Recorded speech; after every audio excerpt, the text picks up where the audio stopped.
So, after many years of fan speculation that we could be getting a new Skylanders game in whatever present year it happened to be, it was announced that Toys for Bob will not be making a new Skylanders game. Or are they? Although it is certain that we will not be getting a new Skylanders game, at least not from Toys for Bob, and likewise the new game will have no Toys to Life features whatsoever, Toys for Bob and other studios have been known to include references to Skylanders in their games. It's a pretty easy bet to make that we'll be getting some kind of Easter egg for Skylanders in the game, but I think this will go a step beyond that. The game has started development as far back as 2023, and for reference, Toys for Bob has been aware of Skylanders' cult following since 2021, or even earlier. Not to mention that around a year ago we got the official U2's collaboration, which has been very successful. Now, of course, they would have been a decent while into development at that point, so it is entirely possible that the game could have had some level of influence from the cult following of Skylanders, and I do think this will be more than a simple Easter egg. I find it highly likely that we'll be getting some kind of Spyro and Skylanders crossover. Perhaps NPCs that are alternate universe counterparts from those of the games. Or some kind of multiplayer mode that allows you to play as some of the dragons from the series. And to anyone doubting me, look at, and I hate to reference another game besides Skylanders here, but Sonic Racing Cross Worlds, instead of appealing to Sonic Riders fans, decided to include whatever these are in the new game, specifically to cater to them, which is great for marketing for the people who did grow up with the games, but also has more toys to sell for the younger audiences. And toys to sell for the sizable amount of man-children in the audience. I'm sure there will be at least some kind of equivalent for the new Skylanders game. I'm not saying there will be a new Skylanders game, but I do think we'll be getting some kind of Skylanders elements to capitalize on fans, or to have U2's figures to sell alongside the game, which U2's has done for their previous releases. What I'm saying is, either to sell people a product or to push merchandise sales, or maybe because they're the ones who made Skylanders in the first place, I do think there will be at least some form of Skylanders integration.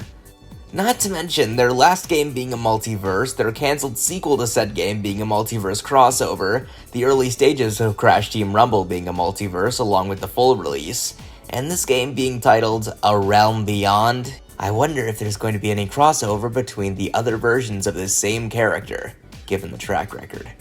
Now this would be kind of boring, honestly, if they had him, say, go to The Legend of Spyro or go to Skylands suddenly, because that's what we've been doing for the past several installments, having crossovers with the other games. But Skylanders is the center of all universes. Perhaps we could have some exploration of Spyro becoming a Skylander, or the alternate universe versions mentioned in Skylanders. This isn't going to happen, but I'd love a dinosaur world that happens to be the one where Dynarang is from. If they're going to directly port an area from Skylanders, I think Woodboro would be the most interesting location to visit. The only reason I imagine there not being Skylanders elements is due to the Skylanders Ruined Spyro crowd, especially since Toys for Bob seems to gear their recent media towards the people who grew up on the PS1.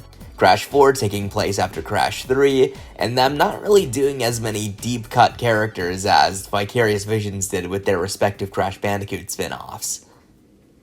Oh, and if anyone's wondering my thoughts on the game, I think Spyro's kinda ugly, honestly. Movie quality model, absolutely, but I think this has been done better with other characters. His teeth in particular, he looks a little too mean. I prefer the cuter, slimmer PS1 renders. In other words, I prefer him either malnourished or beaten within an inch of his life. This is certainly an older version of the character, and given they hinted at a darker tone, perhaps this design will grow on me as we get more of the game. It's absolutely beautiful how we've seen Toys for Bob's art style grow. It's been 12 years since Trap Team, and you can still tell this is by the same developer just by how those weird bird things look at the start. I apologize for not having any, say, sex jokes or cutaway gags in this video. Honestly, I just kinda wanted to get something out for this subject. There has been so much amazing news for Skylanders in the past couple of months, and I still think it's completely possible that we could get some form of re-release of the first two games, given what's been going on for Xbox. And even if they aren't making a Dynarang U2's plushie, these will suffice. I will admit, the U2s aren't really my cup of tea. They aren't anywhere near as egregious as Funko Pops, but they still go for a level of uniformity that, in my opinion, really ruins the appeal of some characters. But As annoying as it is, sometimes you have to accept that other people can be happy because it financially benefits the large... because it financially benefits the people at the top. Which means that they'll have more ways to capitalize on you, and perhaps a new game. I hope that whatever we get out of a new Skylanders game, that it will nickel and dime the consumer as much as possible.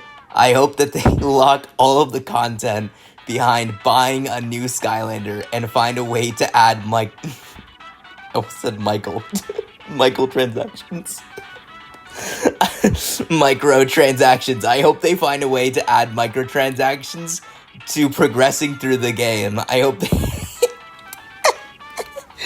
hope that you won't be able to collect a gold coin without watching a Burger King commercial. That's my opinion on the future of Skylanders. Thank you for watching.